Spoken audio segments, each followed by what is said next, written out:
ओम शांति। अॼु जी मिली तारीख़ 19/11/2024। अॼु मिठा मिठा बाप दादा चवनि था मीठी मीठी ॿार तव्हांजी यादि ॾाढी वंडरफुल आहे। शो जी तव्हां हिकु साथ बाप टीचर ऐं सतगुरु टिनिनि खे यादि कंदा आहियो त हिन सम्झ सां यादि करो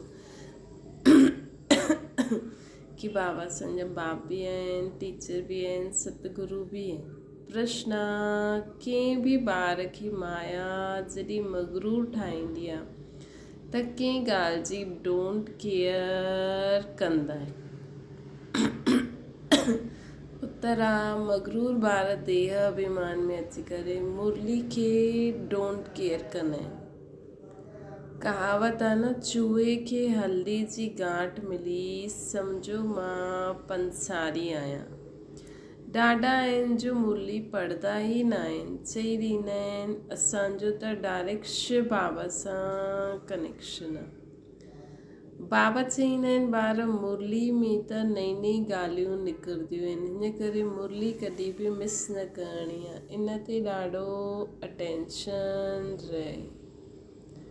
ओम शांति। मिठे मिठे सिकी लटे ॿारनि सां रूहानी बाप पुछनि था, हिते तव्हां वेठा आहियो, कंहिंजी यादि में वेठा आहियो? त कंहिं चई बाप शिक्षक सतगुरु जी। सभी इन्हनि टिनिनि जी यादि में वेठा आहियो? हर हिकु पंहिंजे खां पुछे इहे सिर्फ़ु हिते वेही यादि रहंदो आहे या हलंदे फिरंदे बि यादि रहंदी आहे कि उहे असांजा बाप टीचर सतगुरु आहिनि? शो जी ये वंडरफुल ॻाल्हि आहे। ॿियो कोई आत्मा खे कॾहिं हीअं न चईंदासीं न, भल कोई पंहिंजे पीउ खे यादि करे त पीउ खे यादि कंदे समय इहे ई सोचजो न इहो मुंहिंजो पीउ आहे, टीचर इहो आहे, सतगुरु अलॻि अलॻि आहे। हुन समय इहे ई थोरी सोचंदो इहे ई मुंहिंजो पीउ टीचर बि आहे। कंहिंजो कंहिंजो टीचर हूंदो आहे, पर हिते त ॻाल्हि ई वंडरफुल, इहो ई मुंहिंजो पीउ बि आहे, पोइ इहे ई मुंहिंजो टीचर वेई हाणे पढ़ाइनि बि था, पोइ सतगुरु वेई वरदान बि ॾींदा आहिनि, श्रेष्ठ मत बि ॾींदा आहिनि। छो जो इहे वंडरफुल ॻाल्हि आहे। ॿियो कोई आत्मा खे कॾहिं हीअं न चइबो आहे। भले इहे लक्ष्मी नारायण विश्व जा मालिक आहिनि, परंतु उन्हनि जी आत्मा खे कॾहिं हीअं न चईंदासीं कि इहे बाप बि आहे, टीचर बि आहिनि, सतगुरु बि आहे। बल्कि सॼी दुनिया में जो बि जीव आत्माएं आहिनि, कोई बि आत्मा खे हीअं न चईंदासीं। तव्हां ॿार ई हीअं यादि कंदा आहियो, अंदर में ईंदो आहे इहे बाबा बाबा बि आहिनि, टीचर बि आहिनि, सतगुरु बि आहिनि। सो बि सुप्रीम टिनिनि खे यादि कंदा आहियो या हिक खे कंदा आहियो? भल उहो हिकु आहे, परंतु टई गुणनि सां यादि कंदा आहियो न। शिव बाबा असांजा बाप बि आहिनि, टीचर बि आहिनि, सतगुरु बि आहिनि। इहा एक्स्ट्रा ऑर्डिनरी इनखे चइबो आहे, इहे एक्स्ट्रा ऑर्डिनरी चइबो आहे। जॾहिं वेठा आहियो अथवा हलंदे फिरंदे आहियो त इहे यादि रहणो खपे। बाबा पुछंदा आहिनि ईअं यादि कंदा आहियो कि असांजो बाप बि आहे, टीचर बि आहिनि, सतगुरु बि आहिनि। अहिड़ो कोई बि देहधारी न थी सघंदो आहे। देहधारी नंबर 1 आहे श्री कृष्ण। उनजो बाप टीचर सतगुरु उनखे चई न सघंदासीं। इहे बिल्कुलु वंडरफुल ॻाल्हि आहे। त सच ॿुधाइणो खपे, टिनिनि रूपनि में यादि कंदा आहियो? भोजन ते वेंदा आहियो त सिर्फ़ु शिव बाबा खे यादि कंदा आहियो या टई ॿुधी में ईंदा आहिनि? ऐं त ॿियो त कोई बि आत्मा खे हीअं चई न सघंदासीं। इहा वंडरफुल ॻाल्हि आहे। विचित्र महिमा आहे बाप जी। त बाप खे यादि बि ईअं करिणो आहे त बुद्धि हिकदमि हुन तरफ़ हली वेंदी, जो अहिड़ो वंडरफुल आहे। बाप ई वेही पंहिंजो परिचय ॾींदा आहिनि, पोइ सॼे चक्र जी नॉलेज बि ॾींदा आहिनि। इहा युग आहे, एतिरा वर्ष में जा आहिनि ईअं जो फिरंदा रहंदा आहिनि, इहे ज्ञान बि उहे रचयिता बाप ई ॾींदा आहिनि। त जंहिं समय ज्ञान ॾींदा आहिनि सृष्टि चक्र जो, हुन समय बाबा असांजो टीचर आहे, त उन्हनि खे यादि करण में ॾाढी मदद मिलंदी। बाप टीचर गुरु उहो हिकु ई आहे।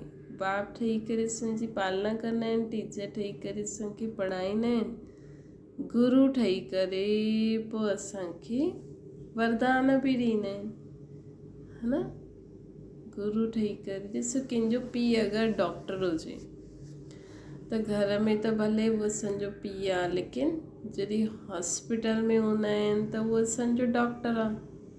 जॾहिं उहो असांजो ट्रीटमेंट करनि था त उहो असांजो डॉक्टर आहे।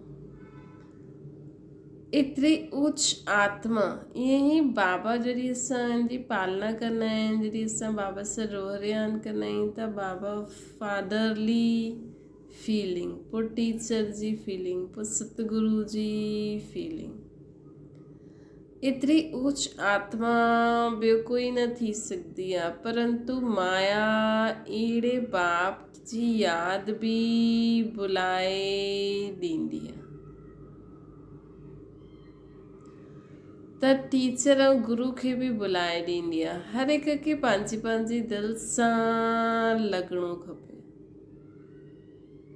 हर हिक खे पंहिंजी दिलि सां लॻणो खपे। बाबा असांखे अहिड़ो विश्व जो मालिक ठाहींदा आहिनि। बेहद जे बाप खे जो वरसो ज़रूरु बेहद जो ई हूंदो न। साथ साथ ये महिमा भी बुद्धि में अचे, हलदे फिरदे टिनिन जी याद रहे। हिन हिकु आत्मा, ये हिकु आत्मा ही टई संबंध इकट्ठा आहिनि। हिन हिकु आत्मा जी जा हिन हिकु आत्मा जा टई सर्विस इकट्ठियूं आहिनि, इन करे उन्हनि खे सुप्रीम बि चइबो आहे। हाणे कॉन्फ्रेंस आदि सॾु कंदा आहिनि, कॉन्फ्रेंस आदि कंदा आहिनि, चईंदा आहिनि विश्व में शांती कीअं थिए। उहा त हाणे थिए थी न, अची करे सम्झो केरु करे थो। तव्हांखे बाप जो ऑक्यूपेशन सिद्ध करे ॿुधाइणो आहे। बाप जे ऑक्यूपेशन ऐं श्री कृष्ण जे ऑक्यूपेशन में ॾाढो फ़र्क़ु आहे। ॿियो त सभिनि जो नाम शरीर जो ई थींदो आहे, उन्हनि जी आत्मा जो नाम ॻायल आहे। उहा आत्मा बाप बि आहे, टीचर बि आहे, गुरु बि आहे। आत्मा में नॉलेज आहे, परंतु उहो कीअं ॾियनि, शरीर द्वारा ई ॾींदा न। जॾहिं ॾींदा आहिनि तॾहिं त महिमा ॻायल आहे न। हाणे शिव जयंती ते ॿार कॉन्फ्रेंस आदि कंदा आहिनि, सभु धर्मनि जा नेता इनखे सॾु कंदा आहिनि। तव्हांखे सम्झाइणो आहे ईश्वर सर्वव्यापी त न आहे न। अगरि सभिनि में ईश्वर आहे त छा हर हिकु आत्मा भॻवानु बाप बि आहे, टीचर बि आहे, गुरु बि आहे। ॿुधायो, सृष्टि जे आदि मध्य अंत जी नॉलेज ॿुधायो, सृष्टि जी नॉलेज, आदि मध्य अंत जी नॉलेज, इहे त कोई बि ॿुधाए न सघे। त हाणे शिवरात्रि अचे थी, वैसे बि बाबा असांखे चए थी शिवरात्रि ॾींहुं सभिनि खे सिद्ध करे ॿुधाइणो आहे कि हाणे बाप जो कार्य थो हले। हाणे बाबा चवनि था शिवरात्रि ॾींहुं सभु धर्म जी नेताउनि खे सॾु कंदा आहियो न, त हिन बार ईअं करो ऐं सभिनि खे सिद्ध करे ॿुधायो कि ईश्वर सर्वव्यापी न आहे, उहो त मथे रहंदो आहे। सृष्टि जी आदि मध्य अंत जी नॉलेज कीअं अची करे ॾींदा आहिनि, कीअं असांजी पालना कंदा आहिनि, कीअं असांखे श्रेष्ठ मत ॾींदा आहिनि, सिद्ध करे ॿुधायो। तव्हां ॿारनि जे अंदर में अचिणो खपे। उच ते उच बाप जी केतिरी महिमा आहे। उहो सॼे विश्व खे पावन ठाहिण वारो, प्रकृति बि पावन ठही वेंदी आहे न। कॉन्फ्रेंस में पहिरियों त तव्हां इहो पुछंदव कि गीता जो भॻवानु केरु आहे, सत्य के देवी देवता धर्म जी स्थापना करण वारो केरु आहे। कॉन्फ्रेंस बाबा चवनि था कॉन्फ्रेंस में पहिरियों तव्हां इहो पुछंदव कि गीता जो भगवान केरु आहे, सतयुगी देवी देवता धर्म जी स्थापना करण वारो केरु। अगरि श्री कृष्ण जे लाइ चईंदासीं त बाप खे गुम करे ॾींदा, या त पोइ चई ॾींदा उहो नाम रूप खां न्यारो आहे, जीअं की आहे ई न, त बाप बिगर ऑर्फन्स ठहिरिया न।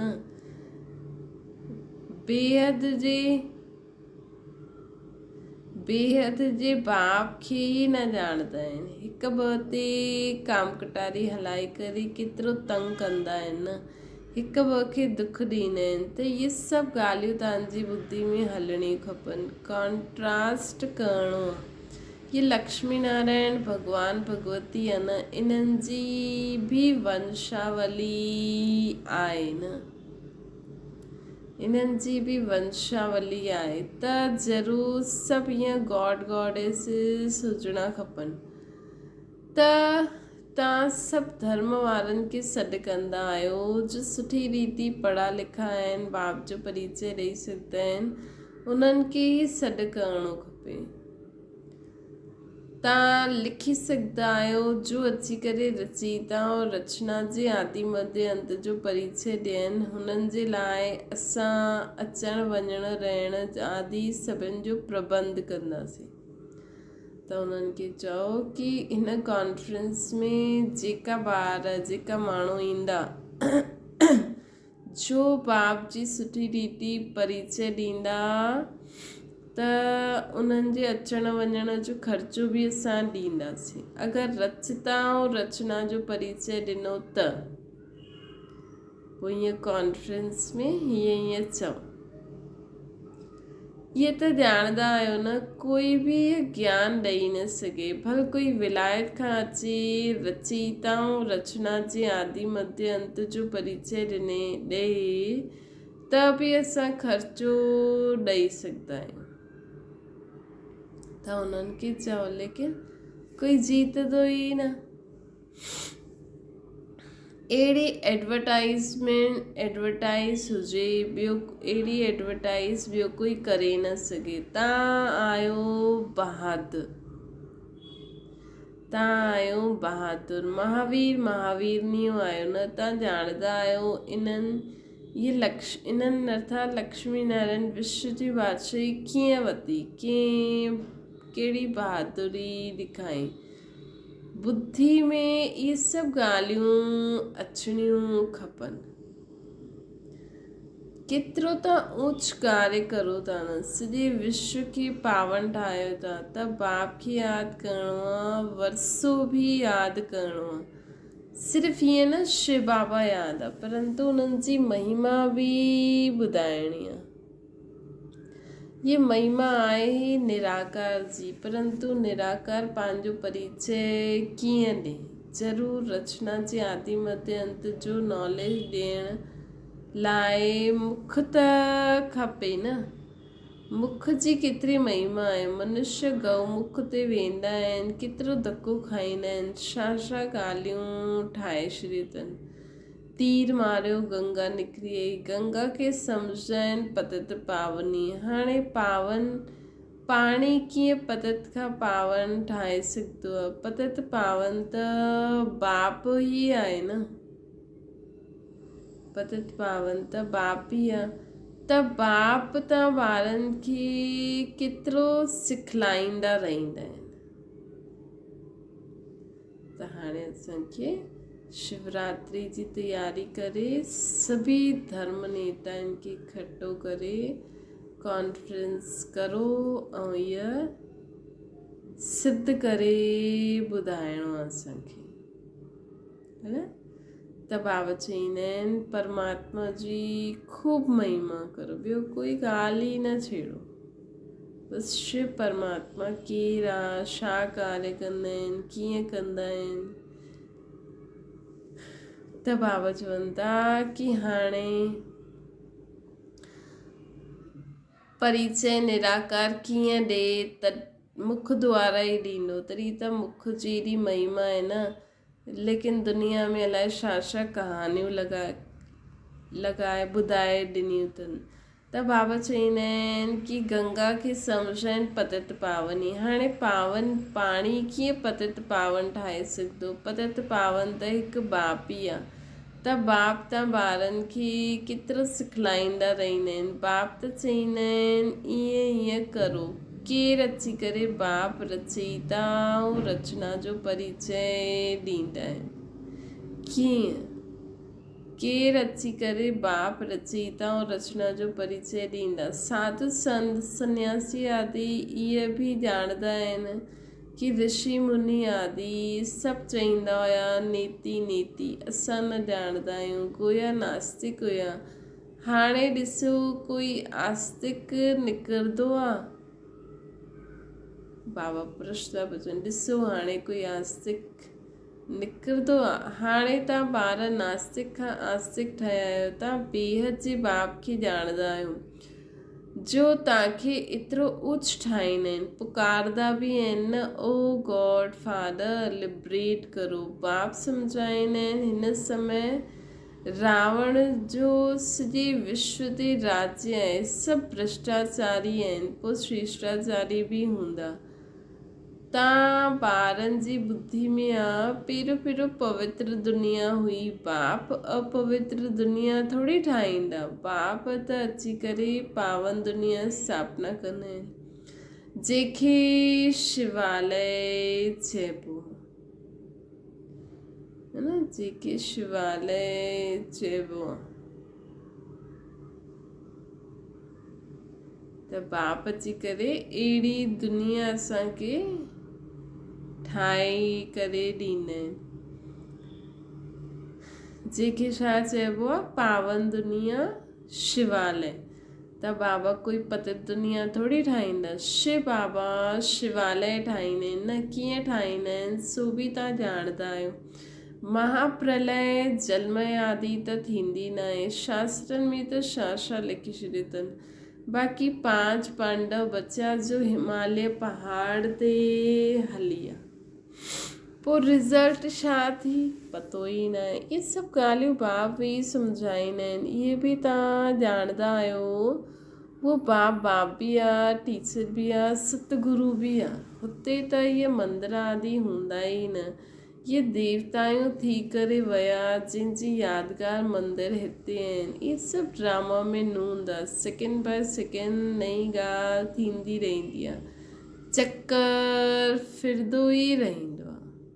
हाणे बाप ॿारनि खे डायरेक्शन त ॾाढो सुठो ॾींदा आहिनि। ॾाढा देह अभिमानी ॿार आहिनि जो सम्झंदा आहिनि असां त सभु कुझु ॼाणे विया आहियूं। ॾाढा देह अभिमानी ॿार आहिनि जो सम्झंदा आहिनि असां त सभु कुझु ॼाणे विया आहियूं। जबकि बाबा चवंदा आहिनि मां त अंत ताईं पढ़ाईंदो रहंदुमि।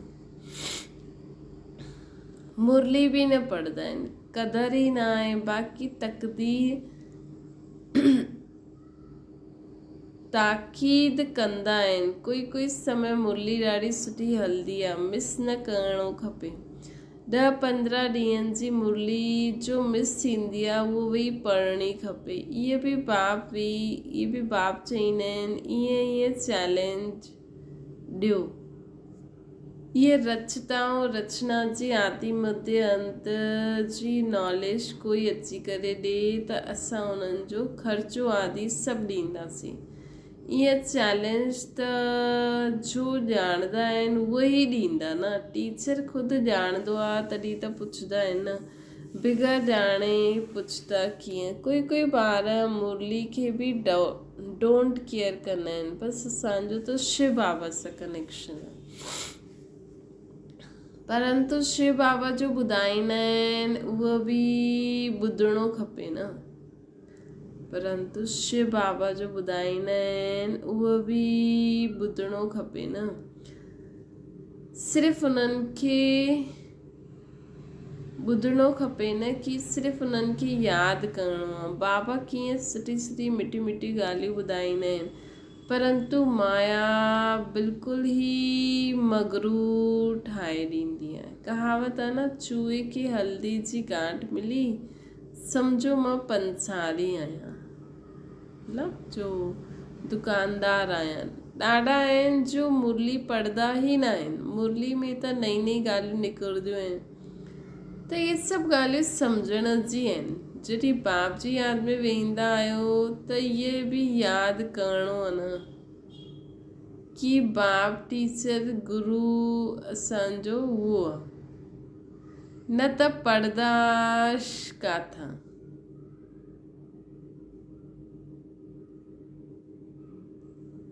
न त पढ़ंदा काथां, नई नई ॻाल्हियूं निकिरंदियूं आहिनि। त इहे ॻाल्हियूं बाबा चवनि था न त पढ़ंदा काथां।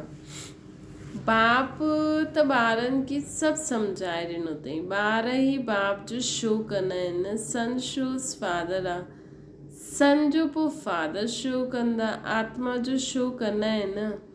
पोइ ॿारनि जो कमु आहे बाप जो शो करणु। बाप बि ॿारनि खे छॾंदा न आहिनि, चईंदा अॼु फलानी जॻह वञो, अॼु हिते वञो। इन्हनि खे थोरी कोई ऑर्डर करण वारो हूंदो शिव बाबा खे। त इहे निमंत्रण आदि अख़बार में ई पईंदा।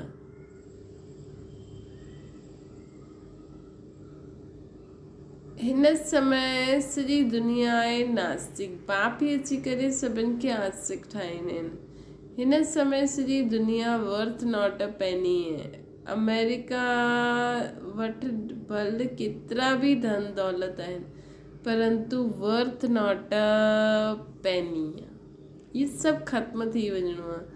सॼी दुनिया में तव्हां वर्थ पाउंड ठहो था न, हुते कोई कंगाल हूंदो ई न आहे।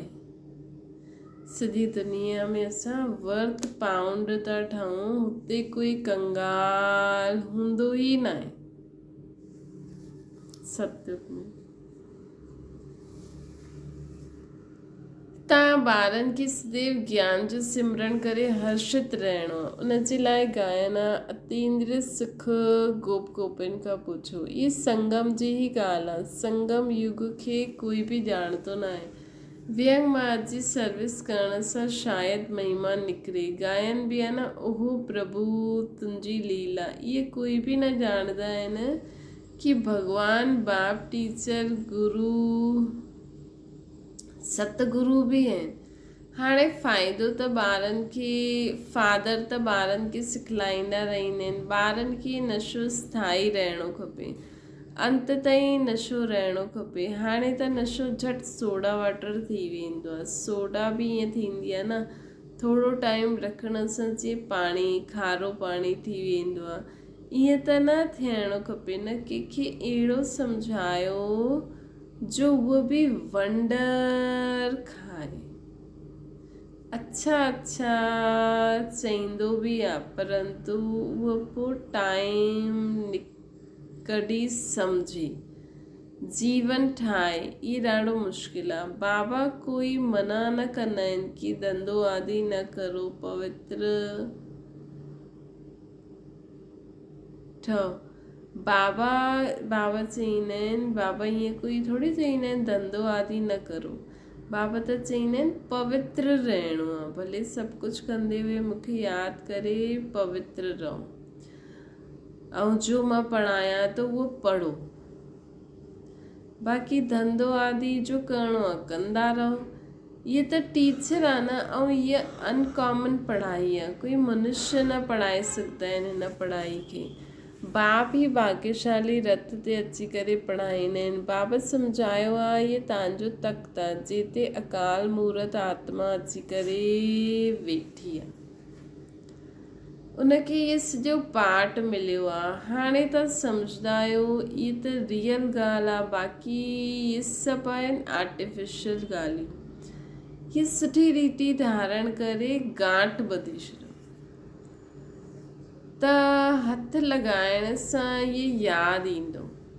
छा यादि ईंदो कि मां अकाल मूर्त आत्मा हिते वेठी आहियां ऐं पाठ थी वॼायां।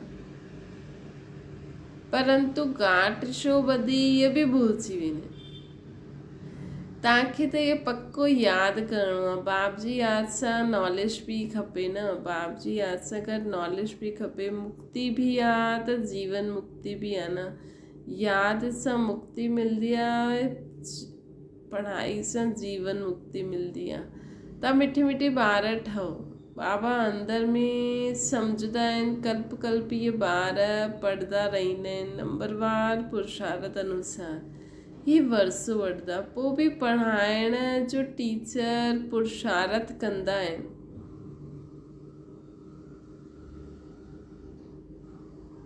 बाबा चवंदा आहिनि पोइ बि मां तव्हांखे पढ़ाइण जो पुरुषार्थ कंदो आहियां।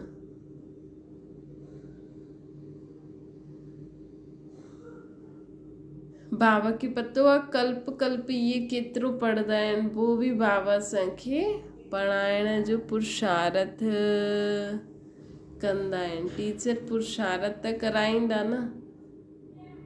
बाबा चवंदा आहिनि नंबरवार पुरुषार्थ अनुसार ही वर्सो वठंदा। तव्हां घड़ी घड़ी भुलिजी वेंदा, इन करे यादि कराईंदा आहिनि शिव बाबा। शिव बाबा खे यादि करो, उहो बाप टीचर सतगुरु आहे। नंढे ॿार ईअं यादि न कंदा, श्री कृष्ण जे लाइ थोरी चईंदा। उहा बाप टीचर सतगुरु आहे, सतयुग जो प्रिंस श्री कृष्ण आहे। उहो पोइ गुरु कीअं ठहींदो, है न? श्री कृष्ण जे लाइ थोरी चईंदा उहो बाप टीचर गुरु आहे। त सतयुग जो पहिरों प्रिंस आहे, उहो कीअं गुरु ठहींदो? गुरु खपे दुर्गति में। गायन बि आहे न, बाप अची करे सभिनि जी सदगति कंदा आहिनि। श्री कृष्ण खे त सावरो ईअं ठाहे ॾींदा आहिनि जी कारो कोयलो। बाप चवंदा आहिनि हिन समय सभु कामचिता ते वेही कारा कोयला थी आहिनि, तॾहिं सावरो चइबो आहे। केतिरी गुह्य ॻाल्हियूं बाबा ॻाल्हियूं सम्झण जी आहिनि। गीता त सभु पढ़ंदा आहिनि, भारतवासी आहे जो सभी शास्त्रनि खे मञंदा आहिनि, सभिनि जे चित्र रखंदा रहंदा आहिनि, त हुननि खे छा चईंदा? व्यभिचारी भक्ति ठहरी न। अव्यभिचारी भक्ति त हिकु ही, अव्यभिचारी भक्ति हिकु ही शिव जी आहे। ज्ञान बि हिकु ही शिव बाबा सां मिलंदो आहे।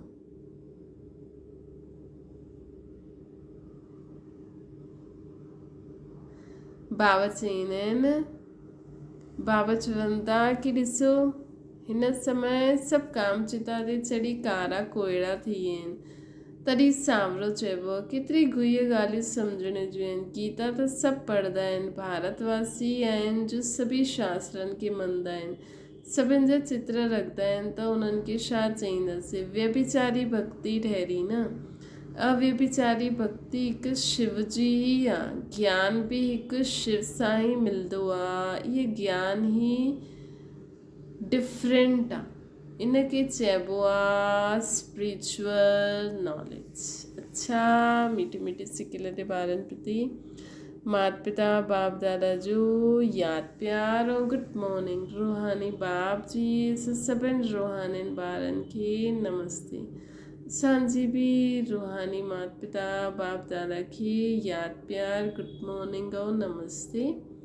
धारणा जे लाइ मुख्य सार, विनाशी नशे खे छॾे अलौकिक नशो रहे कि असां वर्थ नॉट अ पेनी सां वर्थ पाउंड था ठहूं। स्वयं भगवान असांखे पढ़ाइनि था, असांजी पढ़ाई अनकॉमन आहे।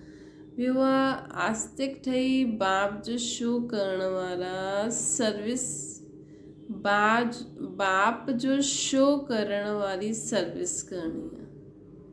कॾहिं बि मगरूर ठही मुरली मिस न करणी आहे। वरदाना पवित्रता जे फाउंडेशन द्वारा सदा श्रेष्ठ कर्म करण वारी पूज्य आत्मा ठहूं। पवित्रता पूज्य ठाहींदी आहे। पूज्य उहे ठाहींदा आहिनि जो सदा श्रेष्ठ कर्म कंदा आहिनि। लेकिन पवित्रता सिर्फ़ु ब्रह्मचारी न, मन सां संकल्प में भी कंहिंजे प्रति नेगेटिव संकल्प उत्पन्न न थिए। बोल भी यथार्थ न अयथार्थ न हुजनि, ऑलवेज यथार्थ बोल। बाबा ॿुधाइनि था पवित्रता सिर्फ़ ब्रह्मचार्य न आहे। मन सां संकल्प में कंहिंजे प्रति नेगेटिव संकल्प न अचे। बोल भी अयथार्थ न हुजनि। संबंध संपर्क में भी फ़र्क़ु न हुजे। सभिनि सां गॾु सुठो हिकु जहिड़ो संबंध। मनसा वाचा कर्मणा कंहिंमें भी पवित्रता खंडित न थिए तॾहिं चईंदासीं पूज्य आत्मा। सभी सुठी आत्मायूं आहिनि, सभी सुठी आत्मा आहिनि। सभिनि खे शुक्रिया शुक्रिया शुक्रिया। मां परम पूज्य आत्मा आहियां। हिन स्मृति सां पवित्रता जो फाउंडेशन मजबूत ठाहियो। मां केरु आहियां? परम पूज्य आत्मा आहियां और ये शरीर मुंहिंजो मंदिर आहे।